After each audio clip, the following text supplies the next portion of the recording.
Alright, Yesu yebazibwe abalabi ba Just Gospel Media Uganda, abatugoberera, abalikinga pages zaffe, abatufollowinga.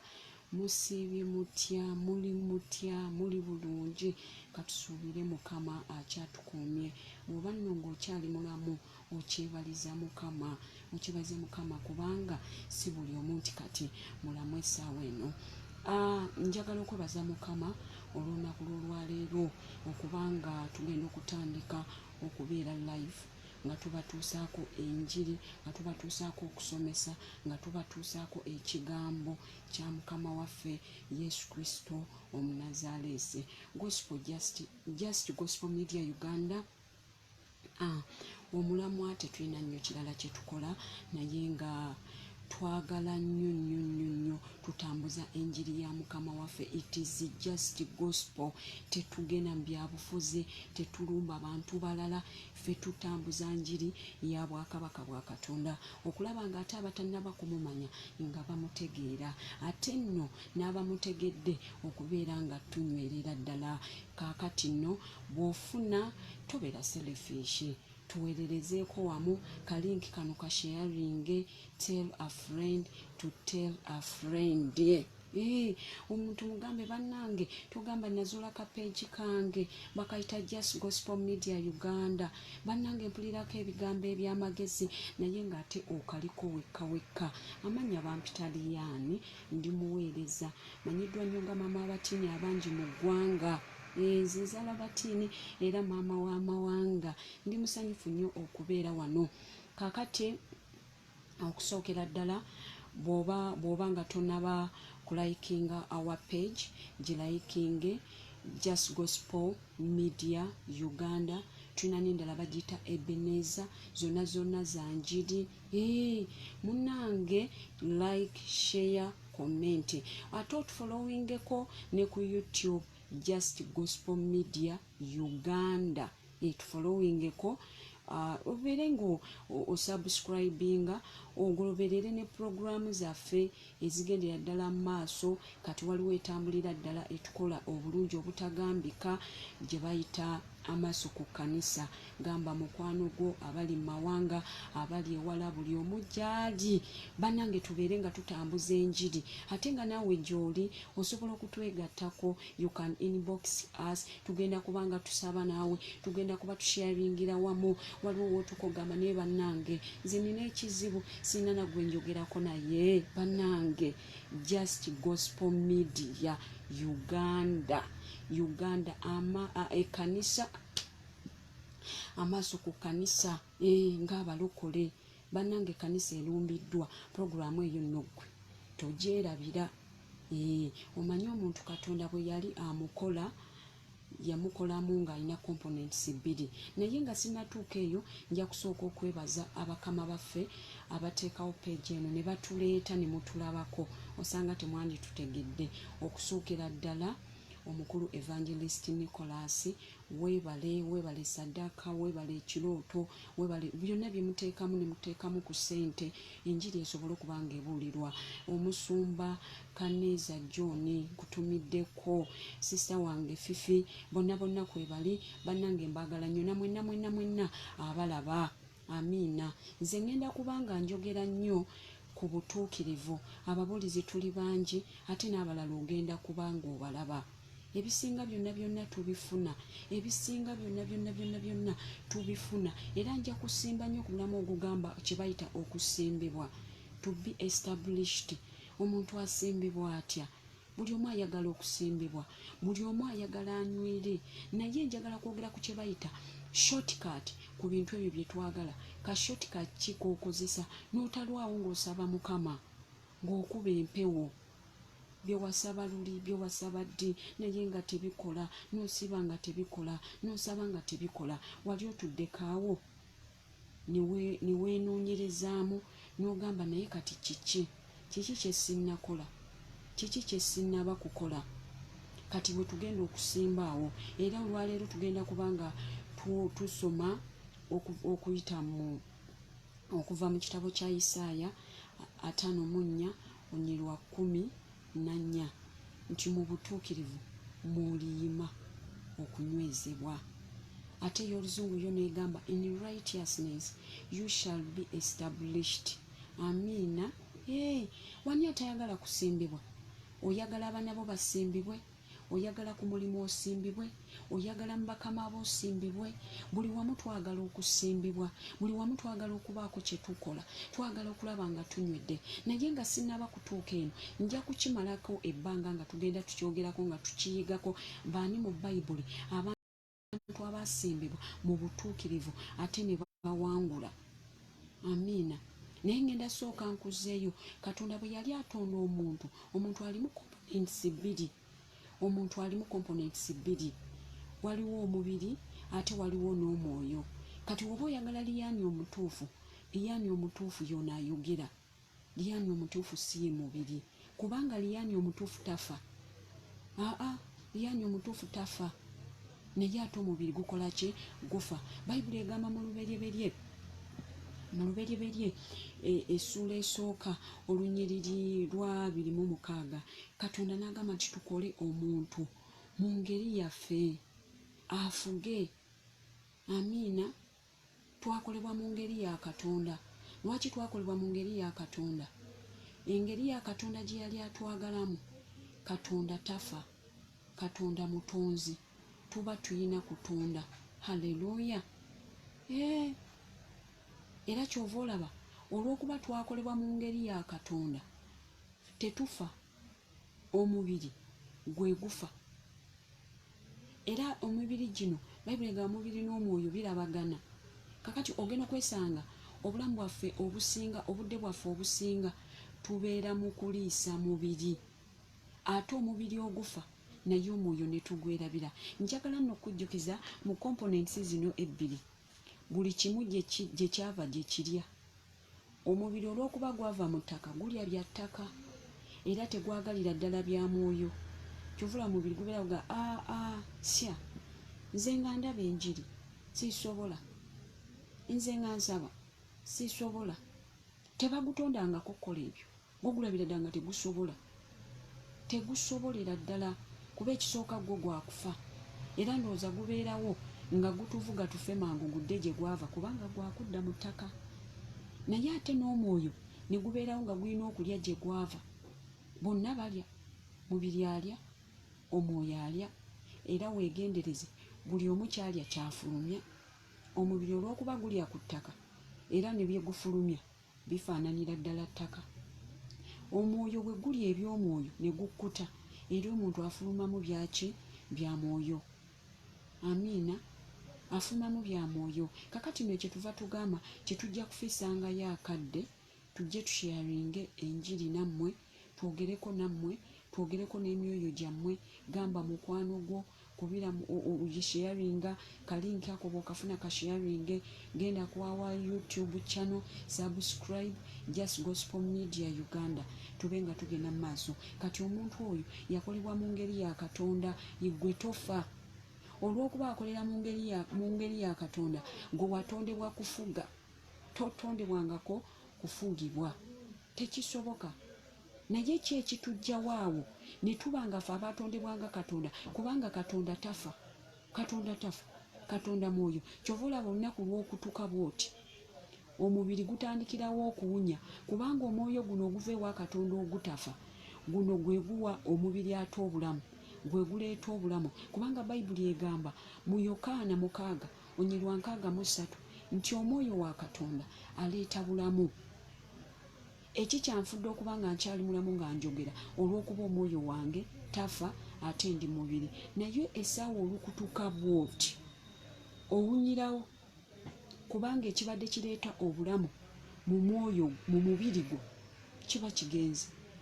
Omwoyo era tafa.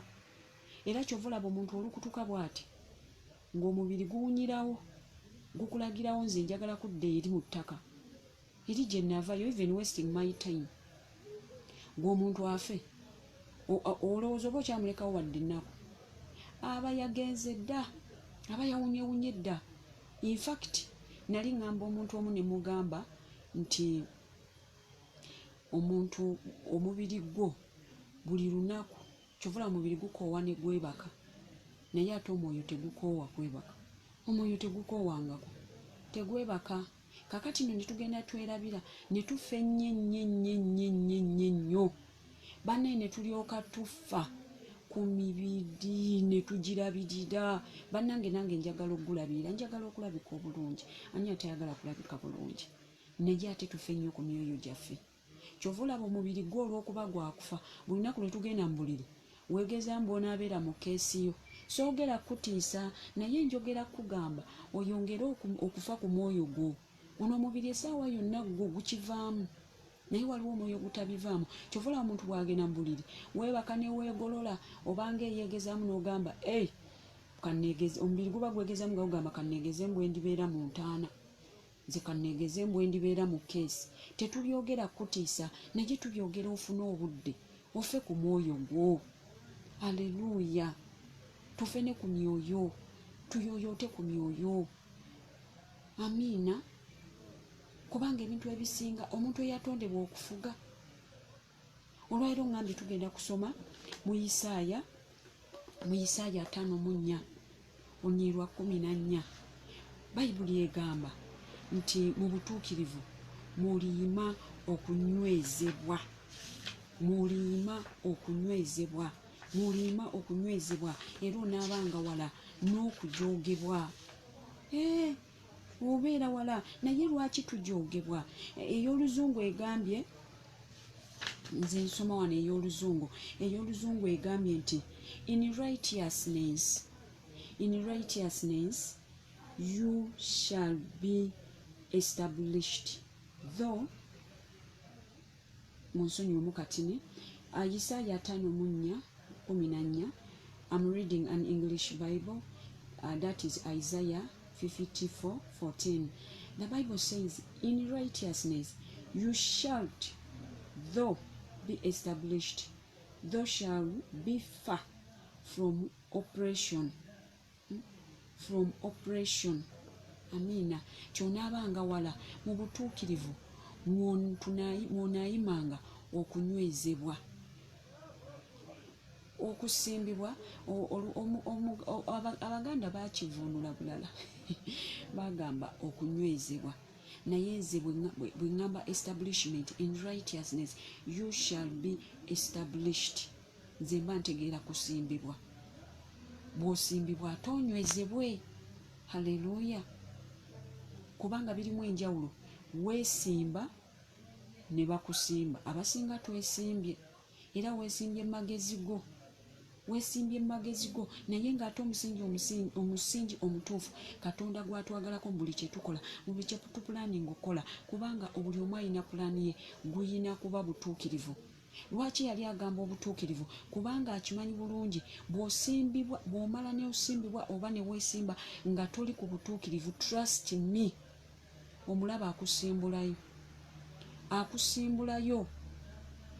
Kakati kyenva nkugamba nti okooye okusaba essaala ez'empewo, okooye leero n'okola bizinesi n'etandika, ate enkya ne bigaana, enkya ne kivaayo, ebintu nga byefudde, ebintu ebyo bikoyi. Nze njagala nkwigize shortcut, bagiyita butuukirivu. Butuukirivu.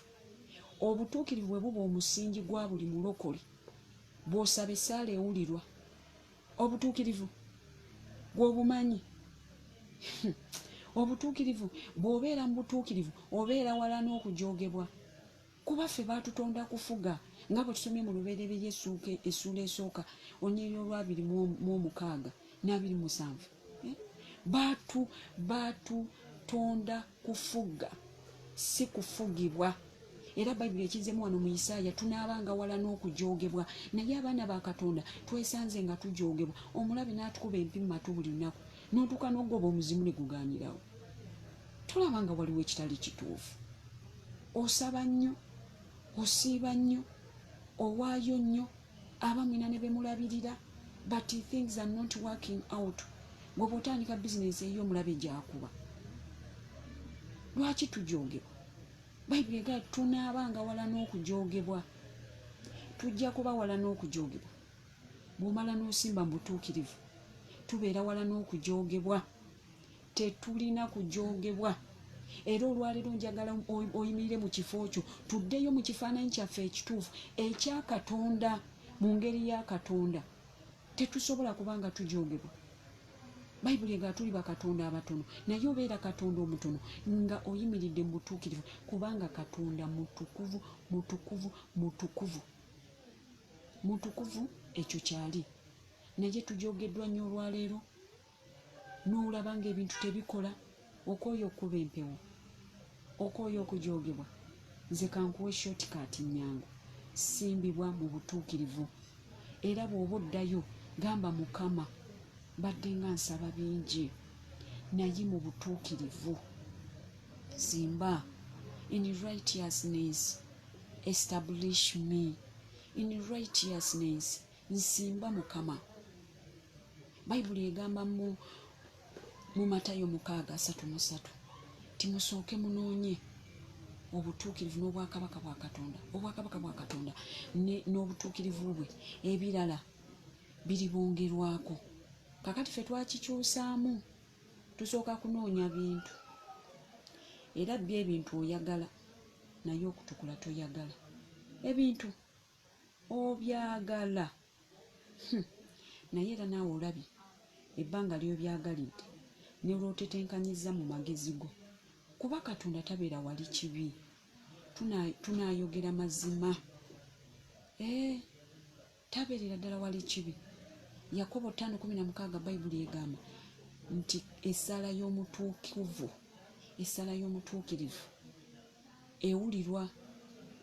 ewulirirwa ddala ddala. Bannange omuntu atuukiridde agenda mu maaso ga Katonda. Omuntu atuukiridde ayogeranga Katonda. Omuntu atuukiridde ayogera ebintu ne bibaawo. Lwaki Bayibuli etuwa amagezi okusooka okunoonya obwakabaka? Yesu yali agamba abayigiriza bali bamugamba nti Mukama waffe tuyigirize okusaba. N'agamba bwe mubanga musamusabenga bwe muti ti Kitaffe ali mu ggulu erinnya litukuzibwe, obwakabaka bwo bujje, n'ebyoyagala bikolebwe mu nsi nga bikolebwa mu ggulu. Kye yali ategeeza nti obwakabaka bw'omu ggulu busitukeyo bwonna bujje ku nsi kubanga mu ggulu teriiyo bibi. Eri mu ggulu obwakabaka bw'omu ggulu gwe naye gwomanyi kyekitegeeza obwakabaka nga bwazze mu kifo tekisoboka kubanga osigadde nga bw'oli. Naye tumala obudde bungi onoonya byawano wasembayo ddi okusaba n'ogamba obwakabaka bw'Omukama. Leka obwakabaka bwo bujje, leka obwakabaka bwo butuuleko ewaffe, obwakabaka bwo butuuleko mu famire yange, obwakabaka bwo butuuleko mu bulamu bwange, osobole okuba ng'okyusa, osobole okuba ng'okyuka nga tukyukira ddala. Tulekeraawo okusaba obusabi ebintu buli ssaawa bintu. Kyova olaba bw'oba osaba ebintu otwala obudde bungi. Oyinza okusabira emyaka n'emyaka. Watandika okusabira ekintu n'oyagala ekintu gwe sooka okirowoozeeko. Omwaka gwali gutandika n'ogamba ffenna ne tukkiriza tulina bye twateeka mu maaso ga Mukama, n'ogamba Mukama njagala kino.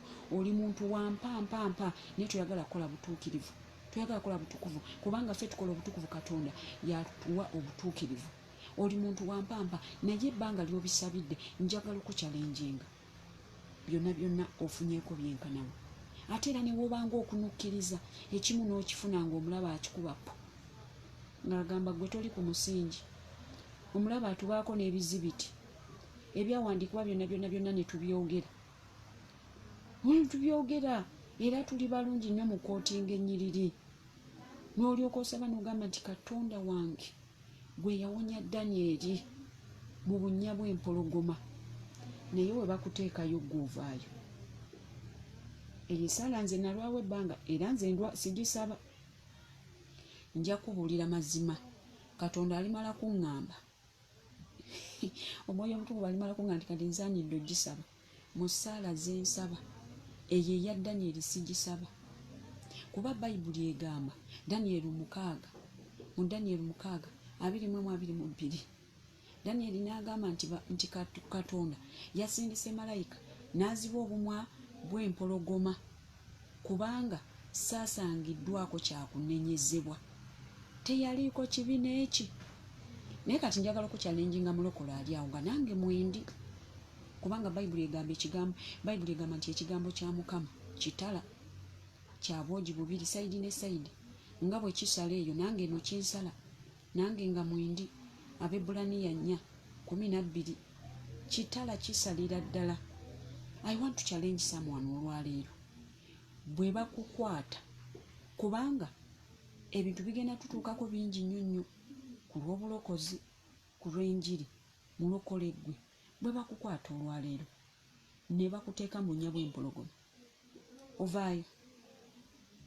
Awo tuba twekebeera n'obutuukirivu bwaffe we tuli. Ovaayo. Oba ogaabugambi kiddira eri. Kati nga tonnaba kireyiminga. Era bannange. Nze bannange. Era nze bannange, Katonda wa Danyeri eyamuwonya mu mpologoma, jangu onnyambe, jangu nkolere kino. Baba no bangolokokeddeko, bajja kujoga, abalogo bajja kuloga, abasozi bajja kusera, buli omu ajja kukola kyayagala kubanga oganye okusimbibwa mu butuukirivu. Ne Danyeri tomwesibaako. Bayibuli egamba nti teyaliko kyakunenyezebwa. Teyaliko yennyini akyogera. Teyaliko. In fact nkubamu akafaananyi empologoma zaalabira ddala Danyeri ne ziraba empologoma mukama waazo. Zaatonera Danyeri olw'okuba yali ayambadde obutuukirivu, olw'okuba yali atuukiridde, olw'okuba yali asaanidde, olw'okuba teyaliiko kyakunenyezebwa. Zaamutunuulira bwe ziti ne zigamba, ha! Bwe tuba tunaawangaalira wano ku nsi y'abalamu, ono ye si waakuliika. Zaagamba leka. Bukyanga batukasukira baakulya. Ono Danyeri akambagga. Akaawa. Omuwagalako erinnya ofiirawo. Kuba yafuusibwa. N'afuka. Ndabira ddala ng'empologoma zaalaba mpologoma. Ate empologoma si nse ziteri mpologoma eri empologoma. Teri yali sina nawe nali nkirabye empologoma eri empologoma. Tekisoboka. Empologoma teziringa bantu. Mu bantu mwe tusanga abantu abalya bannaabo. Ate oli alabira ddala nga munna ate n'amutulako n'amulya. Naye ate ze empologoma terya mpologoma. Ekirala empologoma zalaba Danyeri ne ziraba mukama waazo ng'empologoma ya Yuda. Zaalaba eyazitonda. Kubamu akafaananyi zaavunnama na buvunnami ne zisinza. Kuba n'obumwa bwali buzibe. Zaalaba ekitiibwa kya Mukama. Empologoma kwolwo zaalaba Katonda. Kati no bw'ojja okumanya ky'oli, tutandikidde awo, twetaaga okusimbibwa. Omwoyo gufeeko. N'emibiri tetuganye tulina ogirabirira, kubanga tuli emibiri gino yeekaalu ya Mukama, n'omwoyo omutukuvu atuula mu ffe. Naye ate tufe ku mwoyo. Olimu abantu babiri tokyerabira. Buli lw'owoomu ekyokulya, buli lw'owa omubiri ekyokulya, ng'ogamba naye naye omwoyo gwalidde. Naye nze nasabyeko. Naye olwaleero naasomye ku Bayibuli. Naye olwaleero nina bennyizizza eyo. Nina bemmenya emitima. Otulakawo n'ofumiitiriza. Oba gwe abantu obanyiiza bunyiiza nga bw'otambula. Abalokole bakalu. Teyeenenya mu maaso ga Katonda. Ate n'abantu tamanya nti abalumizza. Nsaba omwoyo wa conviction, omwoyo alumiriza ekibi olunaku lw'olwaleero, atuyambe, atulumirize. Ebikolwa by'omubiri ebyeyolesezza nga tetukyabifanako, Bagalatiya 5:19, ojja kwesomerayo, gwe bw'obikkula Bayibuli yo ng'osazaako, ng'ogamba, bannange, naggwayo dda. Lumunnaga osazaako. Ekirungi obeera bw'omu weggalira ne mu nnyumba n'oga kati kantandika osazaako mu Bayibuli yange, kubanga oyinza okwesanga nga byonna obisazaako nga bikyakuwangulira ddala. Naye nga Baluumi 8:13 aga nti bwe munaagobereranga omubiri mugenda kufa. Lwaki oba ogenda kufa? Kuba omubiri gwo gwa kufa.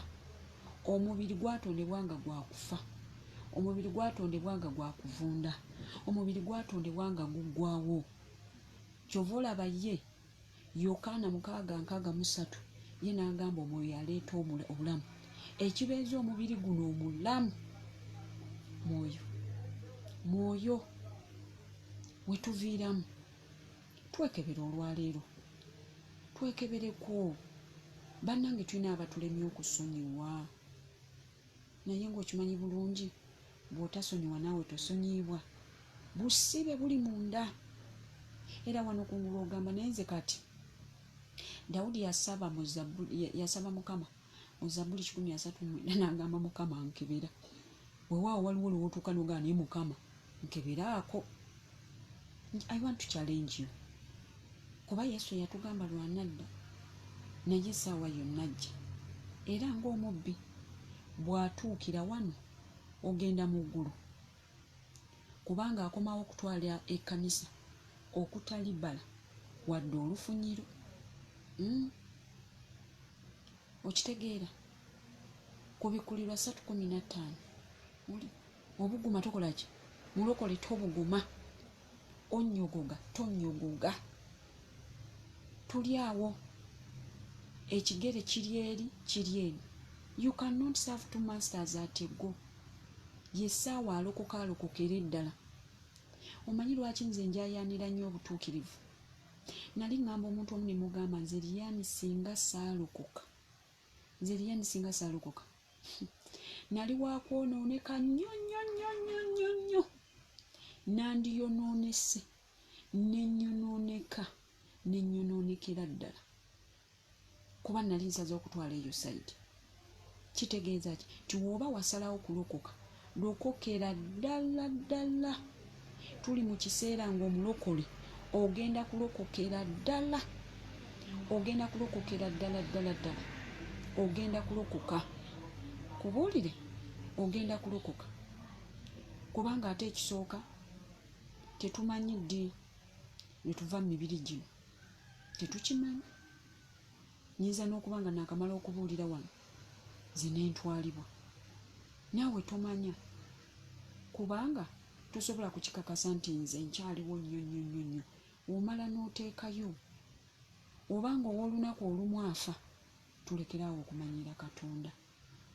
Baana ba Katonda, tulekeraawo okumanyiira Katonda.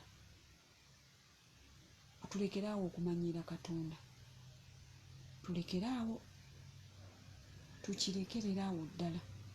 Bw'abanga abaana bafa, abaana b'e Misiri, abaana ba Isirayiri bwe babajja e Misiri, mwagiramu n'abaana. Waliwo n'abaana abaazaalibwa mu ddungu, naye teri mwana yatuuka mu nsi nsuubizi. Bw'abanga Katonda bwe kituuka ku kibi, n'abaana tabasaasira. Kati ate ggwe omukulu nga nze, ate ggwe omuntu omukulu nga nze. Yessaala yange olwaleero, kwe kusaba kwange olwaleero, kale ebirala kabigaane, katubeere abatuukirivu. Tuddeyo ku kkanisa eyasooka. Ng'ekkanisa eyasooka, abalokole abaasooka, ng'oli ne bwasula enjala agamba kasita nnina Yesu. Oli ne waba talina kyakwambala agamba kasita nnina Yesu. Oli agamba kasita nnina Yesu. Tuddeyo. Wakyaliwo omuntu asobola okuba omutuukirivu ku lwa Yesu n'ogamba nja kuba mulokole, nze ngenda kukola obutuukirivu, naye tuwanyisizza obusika lwa bintu buntu.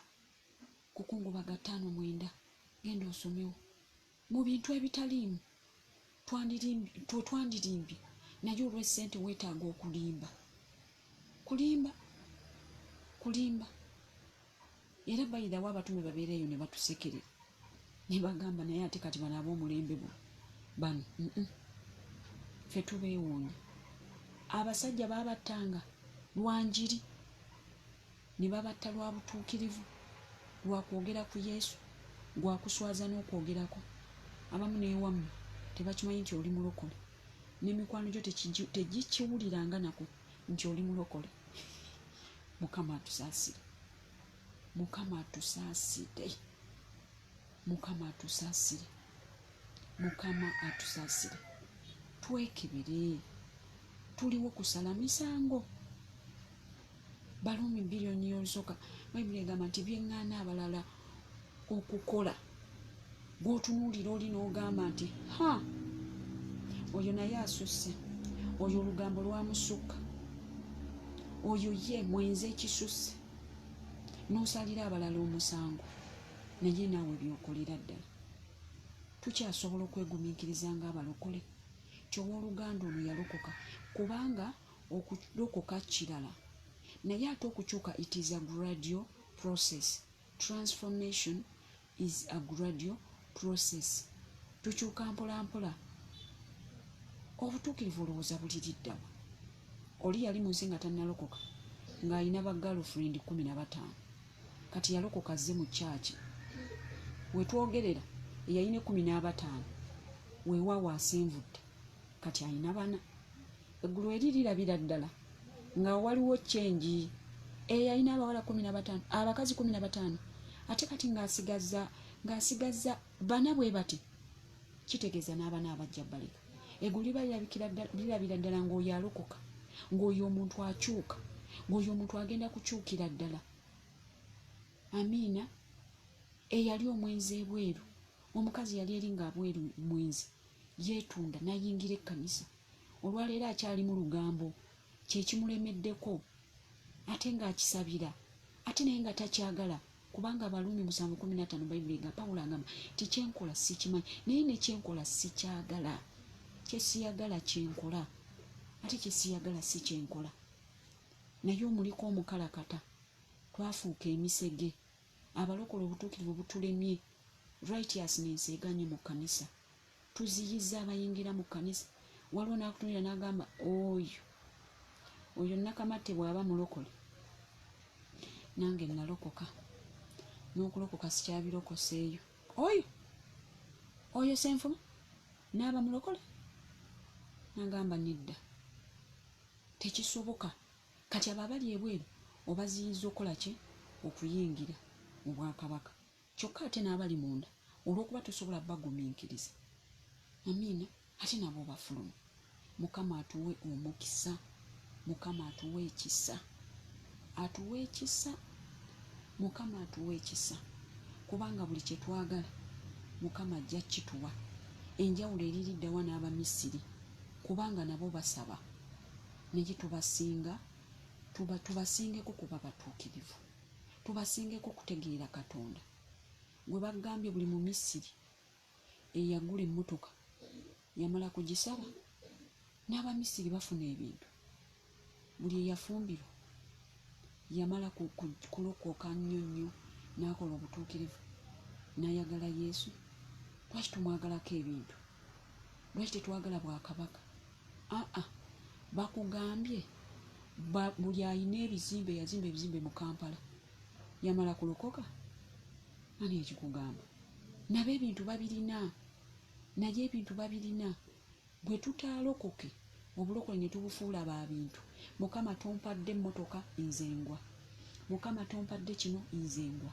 Mukama kakati nakusabye mwami tewamumpadde, nzengwa. Omanyi omuntu omu, waliwo pasita omu yali atuwa obujulizi. Yalina sisita yagendanga mu ofiisi ye, n'amugamba bannange nze pasita nedda, nalokoka, naye embeera ekyo eganye okukyuka. Nze Mukama bw'atankolera leero ngwa. Pasita n'amusimba emikono bambi, n'asaba n'amusabira, munnange tofaayo, Yesu ajja kukola, okulwawo tekitegeeza nti tagenda kukola. Sisita n'agenda. Wayitawo wiikisi 3 n'akomawo, n'agamba pasita, nze ngwa, Katonda simulaba bwankolera, Katonda tampa ssente, Katonda tampa nange ku binene, nange njagala okwevuga, ngwa. Katonda bw'atankolera muwadde wiikisi 3 ngwa. Neera pasita n'asaba, munnange sisita, Katonda takeera naye takwerewa. Ne wayitawo era nadda. Kati bwe yadda ogwokusatu n'amugamba pasita ngwa, bw'aba Katonda tankolera nze ngwa, ingwira ddala ddala. Pasita n'amugamba oba ogwa gwa, oba ogwa gwa. naye kiki pasa kyamusukkako yagenda okulanga system talowoozangako naku bwakabaka gwolowooza Katonda yakwata omwana we n'amuwaayo bwe yayagala ensi okwagala okwamuwalula owulira Yokaana 3:16 ti bwe yayagala ensi n'okuwaayo n'awaayo omwana we bakugambye Yesu yajja afe gwe kubanga yajja ofiirire ofuna ebintu yajja atufiirire tudde mu kifaananyi kya Katonda tusobole okutambulira mu butuukirivu omusango gutugibweko ebirala tujja bifuna lwaki ensonga tuludde okufuna bye tufuna tusooka kunoonya bintu olunaku nno munnange lwonaagolokoka n'ogamba nedda kanzireyo ow'omutonzi wange Mukama nkomyewo gwe yantonda nkomyewo nsaasire nkomyewo nze atasaana mbadde nga nnoonya bintu naye olwaleero Katonda nga bw'oli omulamu Katonda leero nange nyimiridde ku Matayo 6:33 sooka ennoonya obwakabaka bwo sooka ennoonya obutuukirivu bwo njagala nkuwa ekyokulabirako singa okeera olwaleero n'ogamba President Museveni n'akugamba just President wansi eno President n'akugamba ngenda kukyalako mu kitundu kyewammwe ngenda kujja nkyaleko ewammwe ate ne weetaaga okuwandiikira poliisi ebbaluwa waliwo ebyekola obwekozi era wano abantu ebitongole ebimu nebyotalabangako byereeta byokka byereeta byokka oba teweetaaga kuwandiikira poliisi baluwa omanyi kaakati mujje mutukuumeko mu kitundu kubanga pulezidenti agenda kukyala gwe pulezidenti kasitajja poliisi definitely eba egenda kugirawo teweetaaga giwandiikira haleluya oba tosobola aleka kati ogiwandiikira oti nga pulezidenti azze ate nga pulezidenti yennyini yennyini poliisi abakesi oba togenda ku amagye togenda ganonya in fact bw'aba Museveni anajja ababbi abatemu beetegula mangu teweetaaga gobako n'omu bagenda mangu ne bagamba kulembeze gwanga yajja beeyongerayo ddala kilometers nnyingi nnyo okuviira ddala omukulembeze wanajja ne Katonda bw'atyo bw'atwagala singa obwakabaka busituka obwakabaka ne buva mu ggulu ne bujja mulamu bwaffe njogera gy'oli obwakabaka tebusobola kutuula mu ggwe kubanga obwakabaka bulimu Katonda eyatonda ensi n'okujjuza kwayo Zabbuli 24 olunyiriri olusooka kyeno ensi n'okujjuza kwayo bya Mukama essente ziba zigenda kulabika essente n'oba nga olina obwakabaka ate n'osaba ssente n'oba nga olina obwakabaka n'osabira omukisa nga Yesu yatufuukira ekikolimo Bagalatiya 3:13 yafuuka ekikolimo ku lwaffe bwe yawanikibwa ku muti emikisa giba automatic ebyobugagga biba automatic essaala ewulirirwawo abalogo nga baloga ggwe obwakabaka nga buzze ne butuula mu ggwe obwakabaka ne bujja ne butuulako ewuwo obwakabaka ne butuulako mu mutima gwo n'otambulira mu butuukirivu ate abalogo ne bakwerijjako awo wootuukira ku kyawandiikibwa Bayibuli Katonda wagamba nti akukwatako aba akutte ku mmunye yange kubanga ku mmunye ya Katonda kubanga wakolebwa mu kifaananyi kya Katonda Katonda oli liiso lya Katonda oli ne bwakukwatako bukwasibwa ati kaviiti aba akutte Katonda yavaayo yennyini n'akulwanira abalogo babeeri nga baloga nga weebase nga Katonda agamba mwe mukola kyawo mumanyi oyo gwe mukomako mumumanyi tusobola okutuukako ku levo omanyi tubeera tubakireiminga nga Yobu mu Bayibuli Katonda eyakolera Yobu Katonda n'ayogera ku Yobu yali atuukiridde Katonda waatukira okugamba nti tewali akwenkana mu butuukirivu oba okikubye kyova olaba Yobu Sitaani ne bwe yakola ki era Bayibuli egamba ti Katonda n'amugamba kuba Sitaani yamugamba tomukomedde olukomera Yobu akutiira bwereere tomukomedde olukomera tomuwadde ebintu gwe bakubbako bikasimuko ne kakweganyisa Katonda yabadde wanga babba akasimu kange bakubbako bubbi busente ne weegaana Katonda. Gwe sitaani Katonda n'akuteera sitaani olwaleero n'akuggyako olukomera n'agamba naye tokoma ku mwoyo gwo omalako igwe omanyi tuba tusaba nga tubakola ki nga tugamba nga era Katonda yajjukira Yobu naye nga ggwe oba omalako. Mukama nno twekebere, buli omu yeekebere, bannange twekebere. Tetumanyi lunaku ddi lwe tulidda gye w'oyo eyatutonda. Tetumanyi. Nze olunaku lumu nali nkyali mwana muto, nali mu Sunday school, nga twali tusabiranga mu Church of Uganda.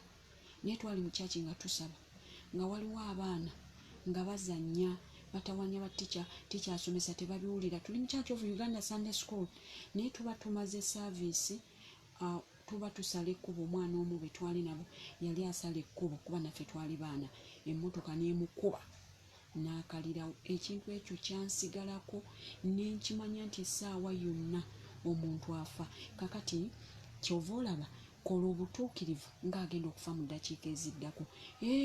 Bw'obukola n'otafa mu ddakiika eziddako, glory to God. Mukama yeebazibwe. Omuntu afiira mu butuukirivu takola loosi. Gwe ekikutiisa okufa, buli lw'owulira okufa emmeeme n'ekutyemuka n'osula nga tukola ki ng'otunula, toyagala tubyogere nako lwa nsonga toyimiridde bulungi na Mukama. Kubanga abayimiridde mu Mukama bo baba bamanyi ne gye balaga. Bafiripi 1:21 egamba nti nze gye ndi Kristo bwe bulamu era okufa ge magoba. Tulina okukola obutuukirivu ne tutuuka ku levu nga n'okufa tukyakutya, ng'okutunula mu maaso n'okujungulula n'ogamba naye okufa gwani. Tweyanzizza olwaleero tujja kukoma awo. Mbadde nyanjula bwanjuzi program. Mukama atuyambe, baako atabaddeeko osobola okusharinga naye n'abeera ng'aweebwa omukisa ne tukoma mu kifaananyi kya Katonda. Teweerabira kusubscribinga ku page yaffe eya YouTube Just Gospel Media Uganda, na wano like, share, comment. Bw'oba oyagala tusabeko ffenna ojja kubanga otu-inboxinga. You can inbox us Just Gospel Media Uganda. Tusabako naawe n'otayimirira weka Bayibuli tulinganengako emigogo nekitakutuulamu. Tetulina bigenderwa birala wano. Tetwogera ku byabufuzi, naye twogera ku njiri yokka ey'obwakabaka eya Mukama waffe. Twezengamu amaanyi, tuveeyo tusabe, tuveeyo tukole obutuukirivu, tubeere bulungi paka ate omubuulizi omulala anaddako. Mukama abawe omukisa. Nze Liyani, maama w'abatiini abangi, kansabe kompozi nammwe. Katonda waba Katonda akola ekisa. Taata tubadde tuseeseetuse, tubadde tuvudde mu kifaananyi ekyo, naye olunaku lw'olwaliro nsabira abantu bonna abandaba Mukama n'abagenda okundaba nga nvuddeko, osonyiwe obutali butuukirivu bwaffe bwonna. Twenenyeze tubadde tuseeseetuse, tusabye otukomyewo. Ennyonta eyo ey'okuyaayanira obutuukirivu, omwoyo wa conviction akomewo atule mu bulamu bwaffe. Tumanye nti n'ekibi kibi, kubanga tubadde twakimanyiira nnyo, tubadde twamanyira nnyo Katonda, twakumanyira nnyo Taata, ne tubanga n'ekibi tetukyakitya. Omenya bw'omenya emitima n'okola bubi baganda bo, naye n'otafunamu na mutima gwenenya, n'otamanya nti n'ekyokola kibi. Mukama abawe omukisa, abakuume paka next time ababuulizi abalala bajja. Evangelist Nicholas, tweyanziza nnyo. Weebale olwa ssaddaaka, weebale okwolesebwa olw'ekireeto. Omusumba Kaneeza n'abalala, sisange Fifi, mwena Mukama abawe omukisa paka ombuliza ddako. God bless you. Don't forget to share, to like and subscribe. Amaaso ku kkanisa egenda mu maaso gifollowing nnyo. Omulabe alumbye ekkanisa eri under attack. Omulabe alumbye abaana, omulabe alumbye abufumbo, omulabe alumbye emirimu, alumbye ddala ekkanisa. Esaawa tugolokoke, tewerabe gobera program. Mbaagala nnyo. God bless you.